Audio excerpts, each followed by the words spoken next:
महिषासुर की माता महिषी ऋषि के श्राप से पहले एक बहुत ही सुंदर गंधर्व कन्या थी। सुंदरता में वो अप्सराओं को भी मात देती थी। एक बार वो गंधर्व कन्या अपने कुछ सहेलियों के साथ एक तालाब में एक दूसरे पर पानी उछालते हुए अटखेलियां कर रही थी। तभी उस गंधर्व कन्या की नजर एक ऋषि पर पड़ी, जो वहीं तालाब के किनारे ध्यान मुद्रा में बैठकर तपस्या कर रहे थे। गंधर्व कन्या के मन में कुछ शरारत सूझी। वो चुपके से ऋषि के पास गई और वहां जानबूझकर कीचड़ युक्त पानी को उछाल उछाल कर अपनी सहेलियों के साथ अटखेलियां करने लगी।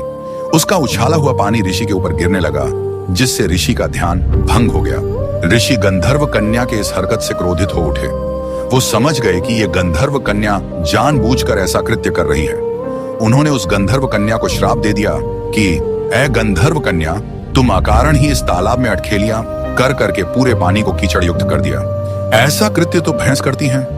तुम्हारे इस कृत्य से मेरा पूरा शरीर कीचड़ युक्त हो गया, जिससे मेरा तपस्या भंग हो गया है। जा, आज से तू भैंस हो जा। तुझे भैंस के जैसा काया प्राप्त हो। गंधर्व कन्या हाथ जोड़कर ऋषि से क्षमा मांगने लगी और अपना श्राप वापस लेने के लिए गिड़गिड़ाने लगी। ऋषि को उस गंधर्व कन्या पर दया आ गई।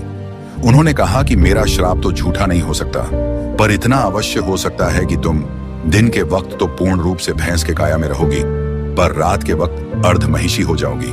और जिस दिन तुम किसी बच्चे को जन्म दोगी, उस दिन तुम इस श्राप से पूर्ण रूप से मुक्त हो जाओगी। यह कहकर ऋषि वहां से चले गए। उसी दिन से उस गंधर्व कन्या का नाम महिषी पड़ गया। वो गंधर्व कन्या तुरंत महिषी यानी कि भैंस बन गई। दिन के वक्त वो भैंस बनी रहती थी और रात होते ही अर्ध महिषी यानी कि आधा नारी और आधा भैंस बन जाती थी। एक बार असुरों का राजा रंभ रात के समय जंगल में घूम रहा था। तभी उसने महिषी को देखा। महिषी अर्ध नारी और अर्ध भैंस रूप में थी।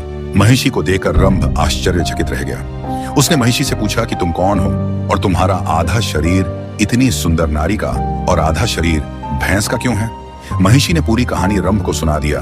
रंभ को उससे प्रेम हो गया और उसने उससे विवाह कर लिया। उन दोनों के मिलन से महिषी गर्भवती हो गई। कुछ दिनों के बाद रंभ ने देवताओं पर आक्रमण कर दिया। उस युद्ध में रंभ मारा गया। महिषी को जब पता चला तो वो रंभ के शव पर विलाप करने लगी।